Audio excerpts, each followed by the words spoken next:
नमस्कार। प्रोजेक्ट तुम अकेली नहीं हो के तहत आज हम आए हैं आंगनवाड़ी समा 5 समा गांव में, जहां हम महिलाओं से बातचीत करेंगे प्रेगनेंसी, पोस्टनेटल केयर और पोस्टपार्टम डिप्रेशन के बारे में।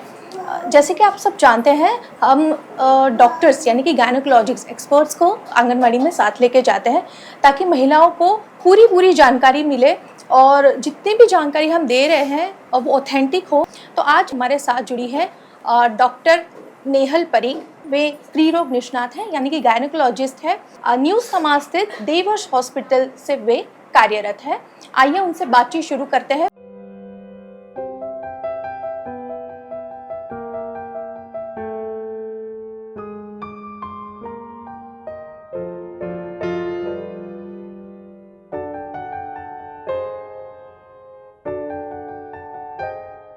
तो આપણે આજે મુખ્ય 4 વિષયો પર વાત કરવાના છીએ।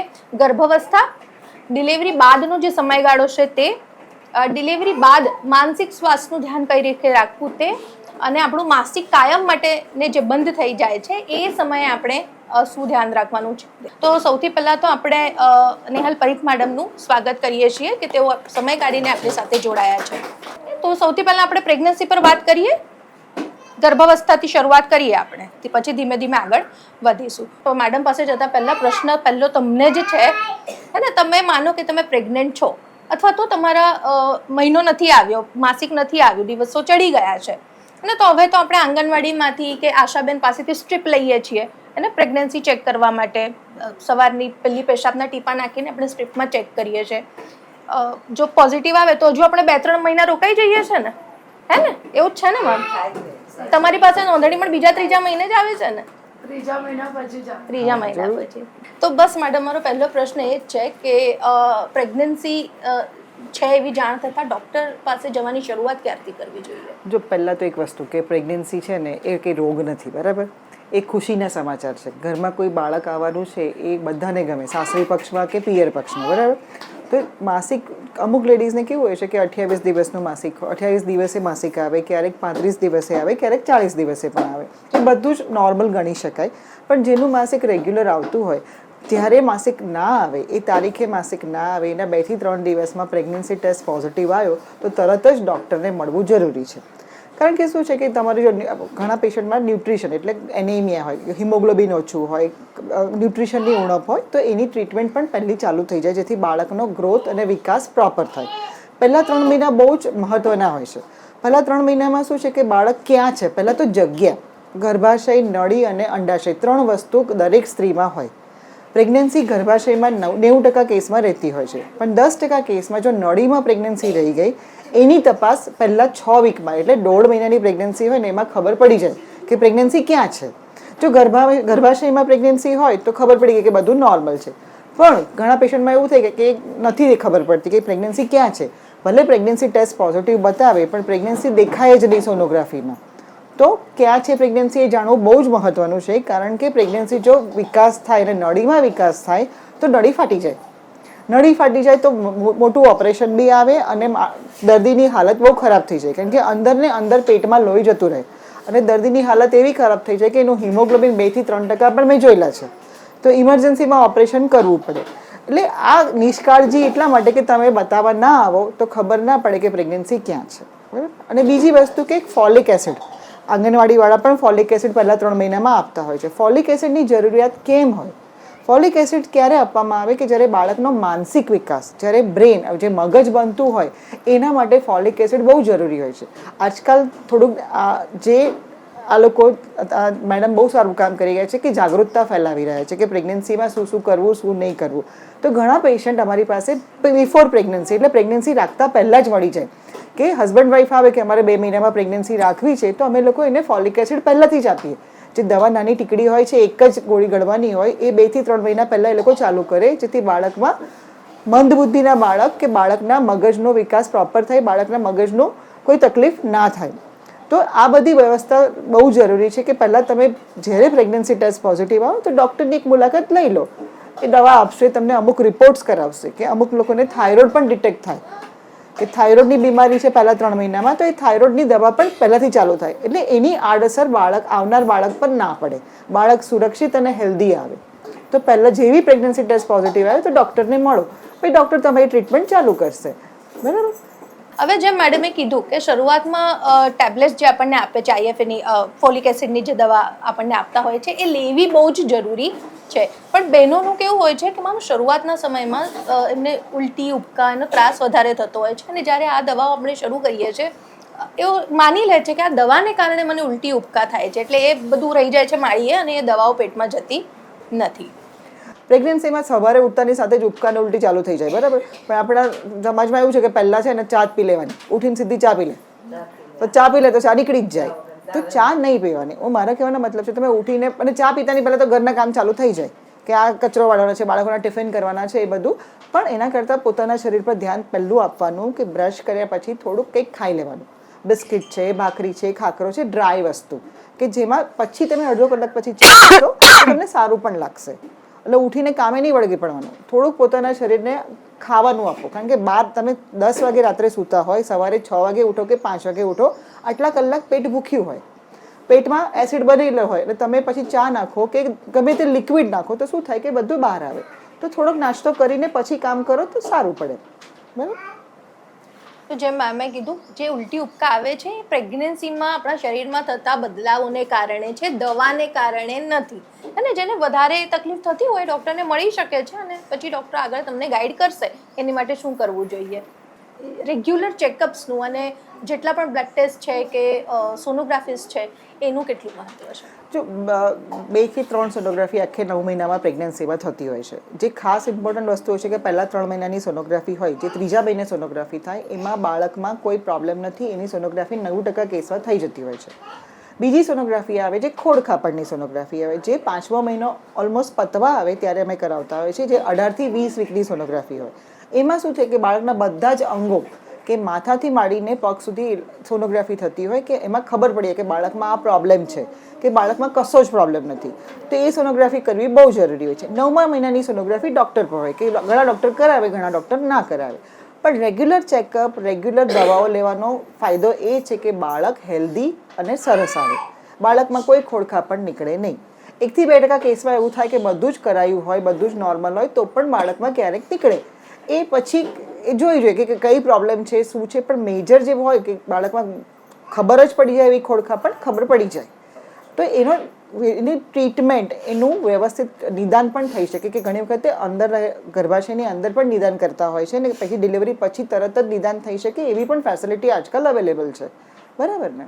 તો જેમ મેં કહ્યું શરૂઆતમાં ઉલટી ઉપકા હોય છે ને આ 2 જણાનું ખાઓ 2 જણાનું ખાઓ એ પ્રેશર તો ખરું જ. અને સાથે કેળા નહીં ખાશો બાળક ચોંટશે, રીંગણ ખાશો તો બાળક કાળું આવશે, ખજૂર ખાશો તો તકલીફ થશે, પપૈયું ખાશું તો તકલીફ થશે. તો ખરેખર આ બધા આહારથી આવી બધી તકલીફો થતી હોય છે ખરી? જો યુઝ્યુઅલી જે તમારી પ્રકૃતિને માફક આવે એ પ્રમાણે ખાવું જોઈએ. પણ અમુક કહ્યું છે કે સાસુને મમ્મી ના પાડે કે આ ના ખાઈશ દીકરા, આ ના ખાઈશ. પણ અમારા બુક્સમાં કે તમારી પ્રકૃતિ પ્રમાણે ખાવાનું, આ ખાવાથી આ થશે, આ ખાવાથી એવું કશું જ નહીં થાય. જે પ્રમાણે મધર અને ફાધર એટલે મા બાપના જે જીનેટિક્સ હશે, જે રંગસૂત્રો હશે એ પ્રમાણે જ બાળક આવે, બરાબર. કે બાળક કાળું આ ખાવાથી થશે, ધોળું આ ખાવાથી થશે એવું કશું જ નથી હોતું. જે પ્રમાણે મા બાપ હોય એ પ્રમાણે બાળક આવે. અને બાળકના હેલ્થ માટે તમારે હેલ્ધી ફૂડ, બધા જ ફ્રૂટ્સ ખવાય, બધા જ ફળ શાકભાજી તમે ખાઓ. જો માતામાં હિમોગ્લોબિનની ઉણપ હોય તો અમુક શાકભાજી ખાવા જ જોઈએ કે જેથી હિમોગ્લોબિન વ્યવસ્થિત થાય તો બાળકમાં વ્યવસ્થિત ન્યુટ્રિશન મળી શકે, પોષણ મળે બાળકને એવું ખાવું પડે, બરાબર. તો ફરી એક વખત ક્લિયર થઈ ગયું કે તમે બધું જ ખાઈ શકો છો, જે તમને માફક આવે છે, જે તમને સૂટ થાય છે એ બધું જ તમે ખાઈ શકો છો. કેસર ખાવાથી બાળક ગોરું નહીં થાય ને રીંગણ ખાવાથી કાળું નહીં થાય, બરાબર છે. તો તમે બધું જ ખાઈ શકો છો. હવે જેમ જેમ પ્રેગ્નન્સીના આપણા મહિના આગળ વધતા જાય છે અને આપણે ડિલિવરી તરફ જઈએ છીએ 8મા 9મા મહિના તરફ જ્યારે આપણે જઈએ છીએ તો ઘરમાં આપણા મોટી સ્ત્રીઓ જે હોય, સાસુ હોય, મમ્મી હોય, એનું પ્રેશર વધી જાય છે ને, અરે કચરા પોતા કરો, બેસીને નોર્મલ ડિલિવરી આવશે, હે ને. તો મેમ એમાં કેટલું તથ્ય છે કે શારીરિક શ્રમ વધારે કરવાથી? ના, એવું કંઈ હોતું નથી. ના, એમાં એવું છે ને કે કોઈ માણસ આખો 9 મહિના આખો દિવસે કામ કરતા હોય એનું પણ સીઝર થાય છે, જે 9 મહિના આરામ જ કર્યું છે એની નોર્મલ પણ થાય છે. આમાં કેવું છે કે આપણા જ 2 રસ્તા હોય, બાળક અને માતાના જગ્યા. એ કેવી છે, બાળક બહુ જ હેલ્ધી હોય, 4 કિલોનું બાળક હોય ને માતાની જગ્યા બરાબર ના હોય તો સીઝર પણ થાય. પણ એટલે જે બાળક હેલ્ધી હોય, માતાની જગ્યા બરાબર નીચે હોય તો નોર્મલ ડિલિવરી આરામથી થઈ જાય. તમે ગમે તેટલો પરિશ્રમ કરો પણ એક્સરસાઇઝ કરવી જરૂરી છે. એક્સરસાઇઝ પ્રેગ્નન્સીમાં એટલે તમે કચરાપોતું કરો તો વાંધો નથી, પણ કચરાપોતું કરતાં પડી જાવ ને તકલીફ વધે એના કરતાં નહીં કરવું સારું. તમારી ક્ષમતા હોય કે હું કરી શકું છું તો કરવાનું, પણ જબરજસ્તી કોઈ કરાવે તો નહીં કરવાનું. તમારા રેગ્યુલર રૂટીનના ભાગરૂપે જો તમે કરવા માંગતા હોવ તો તમે કરી શકો છો. અને જ્યાં સુધી ડૉક્ટર્સ આપને ના કહે કે બેડ રેસ્ટ, ત્યાં સુધી બેડ રેસ્ટની પણ એક્સેસ જરૂર નથી, તમે રોજિંદા કાર્યો કરી શકો છો. હવે ડિલિવરી બાદ આપણે શું કાળજી રાખવાની છે એ વિશે વાત કરીએ.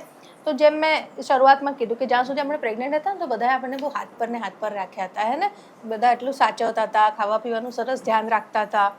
અને જેમ ડિલિવરી થઈ ગઈ એવું બધું ધ્યાન ક્યાં જતું રહ્યું? બાળક ઉપર.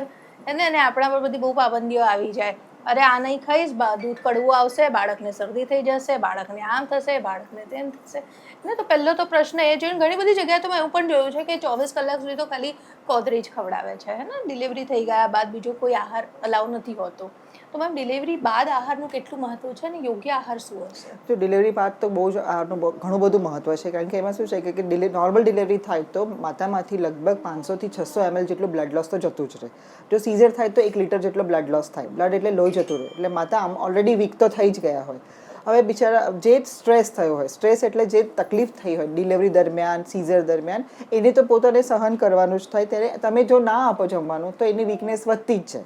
એટલે સંતુલિત આહાર અને બધું જ ખવાય. તમે ઘી, પહેલાના જમાનામાં ઘી ને બધું બહુ જ આપતા હતા, જે બહુ સારું જ હતું કે હા, ઘીમાં જ બધું આપતા હતા. અને એવું નથી કહેતી કે વધારે પડતું ઘી, પણ સમતોલન આહાર માતા માટે બહુ જ જરૂરી છે, ધાવણ માટે પણ બહુ જરૂરી છે, કે જે માતા ખાશે એ બાળકને મળશે. જેટલું માતાને તમે સંતુલિત આહાર આપશો એટલું બાળકને વ્યવસ્થિત દૂધ હશે અને બાળકનો વિકાસ થશે. આમાં કેવું થાય કે પહેલાં આ નહીં ખવડાવો તો માતા ઓલરેડી વીક છે, તમે નહીં આપો જમવાનું તો શું હાલત થાય? કશું. એટલે અમારા તરફથી ઇવન સિઝરિયન સેક્શનમાં પણ તમે બધું જ ખવડાવી શકો. હવે બહેનોને એ પણ ઘણી વખત પ્રશ્ન થતો હોય છે કે લોહિયા પૂરો થઈ ગયા બાદ, એટલે આપણું ડિલિવરી થઈ જાય તે બાદ આપણને જે માસિક ચાલુ હોય છે પછી એનો રંગ બદલાતો હોય છે, તે બાદ માસિક ફરી ક્યારે આવશે? તો એનું કંઈક નક્કી હોય ખરું? ના, એનું નક્કી નથી હોતું. ક્યારેક કોઈ પેશન્ટને, કોઈ માતાને 2 મહિને પણ માસિક આવી જાય, કોઈકને 1 વર્ષે પણ આવી જાય. ઘણા કેવું કે ખાલી બાળક માતાના ધાવણ પર જ હોય તો એવા કેસમાં માસિક ઘણી વખતે 6-7 મહિને પણ આવતું હોય. પણ કાળજી બહુ જ રાખવાની કે એવા પણ પ્રેગ્નન્સી રહી શકે. એટલે તમારે કોન્ટ્રાસેપ્શન, જે કોપરટી હોય કે એ બધું જે હોય છે, જે પ્રોટેક્શન વાપરવાનું એ વાપરવું જોઈએ. કારણ કે તમારું જો માસિક ના આવ્યું 1 વર્ષ સુધી ને પછી મેડમ હું તો 4 મહિના મને કંઈક અંદર પેટમાં ફરે છે એવું લાગે છે, એવા કેસ પણ મેં જોયેલા છે. તો જોઈએ તો 4-5 મહિનાની પ્રેગ્નન્સી હોય એટલે 2 બાળક વચ્ચે જે ગાળો રાખવાનો એ તમારે સાધન વાપરવાનું અથવા પ્રોટેક્શન કરી શકો. ડિલિવરી બાદ જ્યારે તમને માસિક નથી આવી રહ્યું એ માસિક વગર પણ તમને ફરી પ્રેગ્નન્સી રહી શકે છે, એટલે જે પણ તમે સાધન વાપરતા હોય એનો ઉપયોગ ચોક્કસપણે કરવાનો. હવે મેડમ મેં કોપર ટી એક જગ્યાએ મેન્શન કરી, તો હું આ પ્રશ્ન અહીંયા જ લઈ લઉં છું. બહેનો છે ને મેડમ ઓપરેશન કરવાનું પસંદ કરે છે, પણ કોપર ટીનો અતિશય ભય છે કે એનાથી વજન વધે, એ ઉપર ચડી જાય, એનાથી માસિક વધારે આવે, એનાથી વજન વધી જાય. આ ઘણી બધી અલગ માન્યતાઓ. જો અમુક માન્યતા સાચી બી છે, અમુક માન્યતા બહુ ખોટી છે કે એનાથી વજન વધી જાય. કોપર ટીથી ઘણી વખતે અમુક ઇનિશિયલ એટલે જે પહેલાં 2-3 મહિના છે એમાં માસિક વધારે આવી પણ શકે, પણ ધીરે ધીરે સેટલ થાય. અને આજકાલની કોપર ટી સાદી કોપર ટી નથી હોતી, સારામાંની કોપર ટી હોય છે જે ઘણી સારી હોય છે. અને કોપર ટી એક વખતે મૂક્યા પછી તમે ભૂલી જાઓ. 5 વર્ષની હોય છે, 10 વર્ષની હોય છે, 3 વર્ષની પણ હોય છે. જ્યારે તમને નેક્સ્ટ બાળક જોઈતું હોય ત્યારે કોપર ટી કઢાવો તો બીજા મહિને પ્રેગ્નન્સી આમ જ રહી જાય. કોપર ટી એવી વસ્તુ છે કે એનાથી વજન ના વધે, એ ખાલી ગર્ભાશય પર જ કામ કરે. એનાથી ક્યારેક માસિક વધારે આવે પણ એને પણ દવા મળતી હોય છે જે સમય જતાં એનું કામ કરી લેતી હોય છે. એટલે એની ચિંતા તમે નહીં કરો, તો કોપર ટી મૂકાવો એ સૌથી સારું છે. ઓપરેશન શું કામ કરાવવાનું? ખાલી ઓપરેશન નહીં કરાવવાનું. જ્યારે ભવિષ્યમાં બીજા બાળકની ઈચ્છા હોય ને ઓપરેશન ખોલાવવું પછી બાળક રાખવું થોડું અઘરું કામ છે. એના કરતાં બેટર છે કે તમે કોપર ટી મૂકાવો અથવા સાધન વાપરો. હવે ડિલિવરી બાદ હવે આજકાલ વધારે પ્રશ્ન જોવા મળે છે કે બહેનોને દૂધ નથી આવતું, અને સ્પેશિયલી જે લોકો નું સી સેક્શન થયું છે, સિઝરથી ડિલિવરી થઈ છે, એ લોકોનું ખાસ એવું કેવું છે કે અમને દૂધ જ આવતું નથી, તો એનું સીઝર સાથે કોઈ કનેક્શન ખરું મેમ? ના, સીઝર સાથે કોઈ કનેક્શન નહીં. કે ઘણી વખતે સ્ટ્રેસ લેવલ બહુ હોય માતાઓમાં, કે ઘણી વખતે બહુ ટેન્શન કરતા હોય ને તો દૂધ થોડું ઓછું આવે. પણ જેમ જેમ બાળક શક કરે એટલે બાળકને તમે ધાવણ ચાલુ કરો ને તો એની સાથે રિફ્લેક્સથી આવતું જ હોય છે. અને ઘણી વખત એવું થાય કે ભલે ના આવે પણ તમારું ફોર્મ્યુલા ફીડ પણ તમે આપી શકો. પણ જ્યાં સુધી બને ત્યાં સુધી માતાનું ધાવણ આપો એ જ વધારે સારું બાળક માટે. મેમ, ડિલિવરી બાદ ઘણી બધી મહિલાઓને માનસિક સ્વાસ્થ્ય પર પણ અસર થતી હોય છે. એ ઘણા બધા, એટલે એના કારણો હું સમજી શકું છું કે સ્પેશિયલી પહેલી વખતમાં આજે બન્યા હોય એમને તો પ્રશ્નો થાય જ, બાળકને ના લેતા આવડતું હોય કે દૂધ પીવડાવતા ના આવડતું હોય, ઘરેથી સપોર્ટ આવે તો આજકાલ ન્યુક્લિયર ફેમિલીમાં રહે એ હોઈ શકે, પણ કેટલા સમય સુધી જો આ લક્ષણો દેખાય સ્ટ્રેસના તો એ ગંભીર ગણી શકાય? પહેલાં તો ઘણી વખતે શું થાય કે ડિલિવરી પછી સ્ટ્રેસ લેવલ તો વધારે જ હોય કે કેવી રીતે હું દૂધ પીવડાવીશ, કેવી રીતે બાળકને મોટું કરીશ, કોણ મારી કાળજી રાખશે, કેવી રીતે ઘર ચાલશે, એ બધું બહુ બધું હોય છે માતાના મગજમાં. તો એના માટે ઘરનો સપોર્ટ બહુ જરૂરી છે. મમ્મીનો, સાસુનો, હસબન્ડનો પણ બહુ ઇમ્પોર્ટન્ટ રોલ હોય છે. તો એ બધા સાંત્વના આપે તો માતાને વ્યવસ્થિત જમવાનું મળે ને બધું. પણ ઘણી વખતે શું થાય કે માતા જ એટલા ડિપ્રેશનમાં જતા રહે છે કે મને દૂધ નથી આવતું, હું ધાવણ નથી કરાવી શકતી, બચ્ચું રડ્યા જ કરે છે, આખી રાતના ઉજાગરા થાય છે. બીજે દિવસે પાછું તો ઘણા વર્કિંગ વુમન પણ હોય છે કે ચલો 15 દિવસની રજા મળી તો પાછા કામ પર બી જતા રહેતા હોય છે. તો આ બધામાં એમને બહુ પોતાને થાય કે હું એઝ અ માતા તરીકે મારા બચ્ચાને જસ્ટિસ નથી, એટલે બચ્ચાને સમય નથી આપી શકતી. તો ઘણી વખતે 6 વીક સુધી અમે લોકો, એટલે યુઝ્યુઅલી 10 થી 15 દિવસમાં જ ખબર પડી જતી હોય છે કે પોસ્ટપાર્ટમ બ્લ્યુઝ કહેવાય એને, પોસ્ટપાર્ટમ ડિપ્રેશન. તો એવા કેસમાં કાઉન્સેલિંગ પ્લસ ફેમિલી સપોર્ટ બહુ જરૂરી છે. જમવાનું વ્યવસ્થિત મળે, બાળકને ઘણી વખત કે સાસુમાં કે 2 કલાક હું બાળકને રાખું, તું સૂઈ જા દીકરા, તો માતાને બહુ સારું લાગે કે હા 2 કલાક મને કોઈ શાંતિ મળી કે મારા બાળકને કોઈ ધ્યાન રાખી શકશે. તો એ ફેમિલી સપોર્ટ બહુ જરૂરી છે જે પહેલાં 6 વીકમાં, 1.5 મહિનામાં, તો બાળક અને માતા સ્વસ્થ રહેશે. આપણે થોડુંક સમજવાનો પ્રયત્ન કરીએ અને જેમને તકલીફ થઈ રહી છે બાળક સાચવવામાં એમને પોતે પણ મદદ માંગવી જોઈએ. એને કે કોઈ મને આવીને મદદ કરે એની આશા રાખવા કરતાં જ્યારે મદદની જરૂર છે ત્યારે આપણે સામેથી માગીએ કે મારી ઊંઘ રાત્રે નથી પૂરી થઈ, બચ્ચું હમણાં સૂઈ ગયું છે તો હું સૂઈ જાઉં હમણાં, કોઈ ઘરનું કામ સાચવી લેશે, કોઈ ના નહીં પાડે. અને તો એ મદદ આપણે થોડીક માંગતા શીખવી જોઈએ. હવે આપણે એક મહત્વના વિષય પર આગળ જઈ રહ્યા છે, આજનો છેલ્લો વિષય. માં માસિક જતું રહે કાયમ માટે ને શું કહેવાય, અને ભારતમાં અંદાજે કઈ ઉંમરમાં જતું રહેતું? એ છે ને માસિક મિનોપોઝ કહેવાય ને, માસિક સદંતર બંધ થાય. 1 વર્ષ સુધી જો માસિક ના આવે તો એને અમે મિનોપોઝ કહીએ. એમાં શું થાય કે જ્યારે છોકરી બોર્ન થાય, ગર્લ ચાઇલ્ડ, તો લગભગ આજકાલ તો વહેલું થાય છે, 10 થી 12 વર્ષની ઉંમરમાં માસિક ચાલુ થઈ જાય. અને માસિક જવાની ઉંમર ભારતમાં 45 થી 50 વર્ષ છે. કોઈકને 45 જાય, કોઈકને 50-55 પણ જતું હોય છે. પણ ઓન એન એવરેજ જોઈએ તો 45 થી 50 વર્ષની ઉંમરે માસિક બંધ થાય છે. જ્યારે તમને 1 વર્ષ સુધી માસિક ના આવે એનો મતલબ એમ છે કે તમે મિનોપોઝ, એટલે માસિક સદંતર બંધ થયું છે એવું થઈ શકે. બરાબર. એના પછી માસિક આવે તો પછી તમારે ડૉક્ટરને બતાવવું બહુ જ જરૂરી છે. તો શું મેમ એવું અચાનક જ થઈ ગયું જતું હશે કે આ મહિને મને આવ્યું અને પછી ક્યારેય નહીં આવ્યું, કે એના પહેલા કોઈ લક્ષણો દેખાય? એના બે થી 3 પ્રકારના લક્ષણો દેખાય છે કે જે રીતે તમારે મૂડ સ્વિંગ એટલે તમને કંઈ ગમે નહીં. જ્યારે માસિક જવાનું હોય શરીરમાં, જ્યારે અંતઃસ્ત્રાવો જે હોર્મોન્સ હોય બોડીમાં એ ધીરે ધીરે બંધ થવા માંડે. જે 2 આપણને ભગવાને અંડાશય આપેલા હોય, એ અંડાશયમાંથી હોર્મોન આવતા હોય બોડીમાં, એ અંડાશય કામ કરતા બંધ થાય તો હોર્મોન્સ શરીરમાં સડન એટલે અચાનક જ બંધ થવાની શરૂઆત થાય. એટલે જે શરીરમાં ફેરફારો થાય એમાં શું થાય કે ચીડચીડાપણું આવે. ખાસ કરીને ઘરવાળા પર કે છોકરાઓ હોય એના પર બહુ ગુસ્સો કરીએ આપણે કે તું બોલવાનું બંધ કર. કોઈ બહુ જ બૂમો પાડતું હોય તો ગમે નહીં, ખાવાનું ના ગમે, બહુ જ ગરમી લાગે, ઘરે ભલે પંખો ફૂલ પર ચાલતો હોય, એસી ચાલતું હોય તો પણ ગરમી લાગે, ક્યારેક બહુ ઠંડી લાગે, ક્યારેક હાડકાં દુખવા માંડે, ક્યારેક બહુ માથું દુખે, કંઈ શું ગમે નહીં. આ બધા પેરીમિનોપોઝ, એટલે મિનોપોઝ આવવાનો હોય એ પહેલાંના લક્ષણો છે. અને પછી તમે તમારા ઘરવાળા જ કમ્પ્લેન કરે કે બહુ ચીડચીડ થઈ ગઈ છે, આ તો એને કંઈ ગમતું જ નથી આમ. એટલે એ લોકોને પણ હવે નોલેજ હોય છે કે મારી પત્નીને મિનોપોઝ આવવાની તૈયારી છે. તો ઘણા વખતે પેશન્ટો અમારી પાસે જાતે જ ચેકઅપમાં આવે છે કે આમાં શું કરી શકીએ. બીજો પ્રકાર છે કે એમાં માસિકની ઇરેગ્યુલરિટી, ક્યારેક એવું આવે કે 1 મહિને આવે, ક્યારેક 20 દિવસે આવે, ક્યારેક 3-4 મહિને પણ આવે, ક્યારેક બહુ જ ઓછું આવે, ક્યારેક બહુ જ વધારે આવે. પણ આ બધા લક્ષણો દેખાય તો એક વખતે ડૉક્ટરને મળીને સ્ક્રીનિંગ એટલે ગર્ભાશયની સોનોગ્રાફી કરાવી લેવાની. ઘણી વખત શું થાય કે ઘણી ફાઇબ્રોઇડ એટલે મસનની ગાંઠો હોય, ક્યારેક અંડાશયમાં ગાંઠ હોય તો પણ આવા પ્રકારના સિમ્ટમ્સ હોઈ શકે.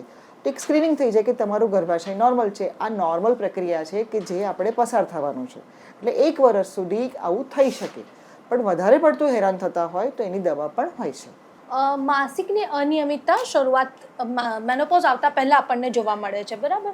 તો શું મેમ મોટી ઉંમરમાં આ માસિકની અનિયમિતતા સાથે પ્રેગ્નન્સી રહી શકે? ચાન્સીસ બહુ જ ઓછા છે, બહુ જ એટલે બહુ જ ઘણા જ ઓછા છે, કારણ કે એમાં કેવું છે કે અંડાશયમાંથી બીજ જ નથી બનતા. એટલે પણ બહુ રેર કેસમાં 0.1% કેસીસમાં પ્રેગ્નન્સી જોયેલી બી છે 45 વર્ષે ઉંમરમાં, પણ એ બહુ જ ઓછી છે અને એની ચિંતા બહુ કરવાની હોતી નથી, પણ કાળજી રાખવાની. તો મેમ જો મહિલાઓને આવી રીતે વધારે માસિક જતું હોય તો એની માટે ડૉક્ટરને મળવું જરૂરી છે? જરૂરી છે, કારણ કે એમાં ભલે તમારું માસિક વધારે છે, તમે વિચારતા હોય કે મારું માસિક બંધ થવાનું છે એટલે આવ્યા કરે, પણ ના, એનાથી તમારા શરીર પર બહુ ઊંડી અસર થાય. હિમોગ્લોબિન ડાઉન થાય, વીકનેસ આવવા માંડે. ઘણી વખતે ગર્ભાશયમાં ગાંઠો પણ હોય. મેં તમને પહેલાં પણ કહ્યું કે ગાંઠ હોય, ગર્ભાશયની દિવાલ જાડી થતી હોય, તો એના બધાના કારણો પણ અલગ હોય. ઘણી વખતે શું કે હોર્મોન ચેન્જ થાય તો દિવાલ જાડી થાય અને તમને માસિક વધારે આવે. ઘણી વખતે એનું કેન્સરનું પણ સ્વરૂપ લેતા હોય. એટલે તમે બેટર છે કે એક વખતે ડૉક્ટરને બતાવો, સ્ક્રીનિંગ કરાવો, એમાં શું છે ખબર પડે કે ગર્ભાશયમાં કોઈ જ પ્રોબ્લેમ નથી તો કંઈ વાંધો નહીં. અને બહુ જ વધારે આવતું હોય તો નિગ્લેક્ટ નહીં કરવાનું. એના માટે પણ દવા હોય છે કે જેથી માસિક બંધ થાય અને તમને હિમોગ્લોબિનની દવાઓ પણ મળે કે જેથી તમારા શરીરમાં લોહી તત્વની ઉણપ ના થાય, બરાબર? તો એના માટે તમે ડૉક્ટરને મળવું ખૂબ જ જરૂરી છે. અને મેનોપોઝને લગતી પણ ઘણી બધી અલગ અલગ માન્યતાઓ છે. હવે મેમ અમે મોટા ભાગની જગ્યાએ આ સાંભળ્યું છે કે મને મેનોપોઝ આવ્યું ને મને આંખે ચશ્મા લાગ્યા, તો કોઈ સંબંધ ખરો? ના, એની સાથે કોઈ તમારા શરીરમાં શેની ઉણપ છે એના પ્રમાણે ચશ્મા આવે. ચશ્મા 42 વર્ષે પણ આવી શકે. પહેલાં કહેવાતા હોય કે તમારી આંખો વીક હોય, તમારા મસલ વીક હોય આંખોના, તો ચશ્મા આવી શકે. જેમ ઉંમર થાય આંખો પણ એનું કામ કરે. મેનોપોઝ અને આંખો સાથે કોઈ લેવા દેવા નહીં, બરાબર? અને મેમ જે લોકો શારીરિક શ્રમ વધારે કરતા હોય કે જેમનું હલનચલન થોડું વધારે હોય, શું એમને મેનોપોઝ વહેલો આવે? ના, એવું નથી હોતું. એ તમારી માસી એના જીનેટિક પર હોય કે તમારી મમ્મીને લગભગ 45 વર્ષે ગયું હોય તો તમારું 44-46ની આસપાસ જઈ શકે. તમે ગમે તેટલો પરિશ્રમ કરો, તમે ગમે તેટલું કામ કરતા હોય તો એને માસિક સાથે તમારા બીજ કેવા છે, તમારી મમ્મીના માસિક, દાદીમાં, માસી, તમારા મમ્મી સાઈડ પર, એટલે એનું જીનેટિક સાથે લેવા દેવા ખરું. એમાં મેનોપોઝમાં આહારની કોઈ ખાસ કાળજી રાખવાની જરૂર છે? મેનોપોઝમાં ખાસ કરીને કેલ્શિયમવાળું ખાવાનું. શરીરના હાડકાને કેલ્શિયમ જોઈએ. આટલી ડિલિવરી 2 કે 3 ડિલિવરી થયું હોય એમાં શરીરમાંથી કેલ્શિયમ તો ઓછું થયું જ હોય, અને મેનોપોઝ આવે તો હોર્મોન બંધ થઈ ગયા હોય, તો એના લીધે કેલ્શિયમ રીચ એટલે કેલ્શિયમથી ભરપૂર ખાવાનું ખાવું જોઈએ. દૂધ છે, કેળા છે, પછી કેલ્શિયમના ટીકડા પણ આવતા હોય છે, જે અમે લોકો એટલીસ્ટ વર્ષમાં 2 થી 3 મહિના ખાવ તો વધારે સારું. ઓસ્ટિયોપોરોઝ એટલે હાડકાં નબળા થાય તો શું થાય કે તમે પડો તો ફ્રેક્ચર થઈ જવાની શક્યતા બહુ વધારે હોય છે, પણ તમારા શરીરમાં જો કેલ્શિયમ ને વિટામિન ડી હશે તો ફ્રેક્ચર નહીં થાય, ખાલી જસ્ટ તમને વાગશે, તરત ફ્રેક્ચર નહીં થાય. તો એના માટે બહુ જરૂરી છે કે કેલ્શિયમવાળું અને પ્રોટીનવાળું ખાવાનું. પ્રોટીન એ શેમાં હોય? દાળમાં છે, સોયાબીન છે, દહીં છે, પનીર છે, દૂધ છે, એ બધું વધારે લેવાનું. તો મેનોપોઝ આવ્યો અને એટલે આપણે એવું નથી કે હવે નિશ્ચિંત થઈ ગયા અને આપણે ડૉક્ટરનું હવે મોઢું નથી જોવાનું જીવનભર, એને એવું નથી. તો મેમ જેમ ડૉક્ટર્સ હંમેશા સલાહ આપતા હોય છે કે યરલી ચેકઅપ્સ દરેક હ્યુમનનું થવું જોઈએ, તો મેનોપોઝને ધ્યાનમાં રાખીને એવા કોઈ ખાસ રિપોર્ટ્સ ખરા જે આપણે યરલી કરાવવા જ જોઈએ? બેઝિકલી છે ને પેપ્સમેર એક હોય છે, ગર્ભાશયના મુખની તપાસ. એમાં શું થાય કે આજકાલ તો વેક્સિન પણ આવી ગઈ છે, સર્વાઇકલ વેક્સિન કે ગર્ભાશયના મુખનું કેન્સરની વેક્સિન હોય છે, જે યંગ ગર્લ્સ અને અરાઉન્ડ 65 યર્સ સુધી આપતા હોય છે. એમાં શું હોય કે જેનાથી ગર્ભાશયના મુખનું કેન્સર ના થાય. એ વેક્સિન પણ બહુ સારી છે, જે ગવર્મેન્ટે હમણાં પ્રોટોકોલ્સ કાઢ્યા છે, એ પણ બહુ સરસ છે અને ઘણું બધું એની પ્રસિદ્ધિ થઈ છે કે જે આગળ ચાલી રહ્યું છે. તો સ્ક્રીનિંગ એટલે સોનોગ્રાફી કરાવવાની. એક મેમોગ્રાફી હોય. મેમોગ્રાફી શું છે કે બ્રેસ્ટ, તમારી છાતીની સોનોગ્રાફી હોય, એમાં ખબર પડે કે છાતીમાં પણ ગાંઠ છે કે નહીં, તો એની પણ સોનોગ્રાફી અને આ પેપ્સમેર કરાવવું જરૂરી છે. જેમ મેમે કહ્યું, આપણે એવું નથી કે હવે માસિક બંધ થઈ ગયો તે આહાર આપણે નિશ્ચિંત ને, તો આપણે આપણા શરીરની કાળજી હંમેશા રાખવાની. અને આપણે દરેક ફેઝમાં, ગર્ભાવસ્થામાં પણ જોયું, ડિલિવરી બાદ પણ જોયું અને મેનોપોઝમાં પણ જોયું કે આપણા શરીર લક્ષણો બતાવે છે. જો આપણા શરીરમાં કોઈ તકલીફ છે તો એ લક્ષણો આપણને ઓળખવાના છે. અને આપણે માસિક તરફ બિલકુલ ધ્યાન નથી આપતા, પણ હંમેશા જોવાનું કે આપણું માસિક વધારે આવ્યું છે, ઓછું આવ્યું છે, કેટલા સમયથી આ થઈ રહ્યું છે, એનું ધ્યાન આપણે રાખવું જોઈએ. અને કંઈક પણ આપણને ઠીક નથી લાગતું કે કંઈક પણ બદલાવ આપણને જણાય છે તો એક વખત આપણે ડૉક્ટરની સલાહ ચોક્કસપણે લેવાની.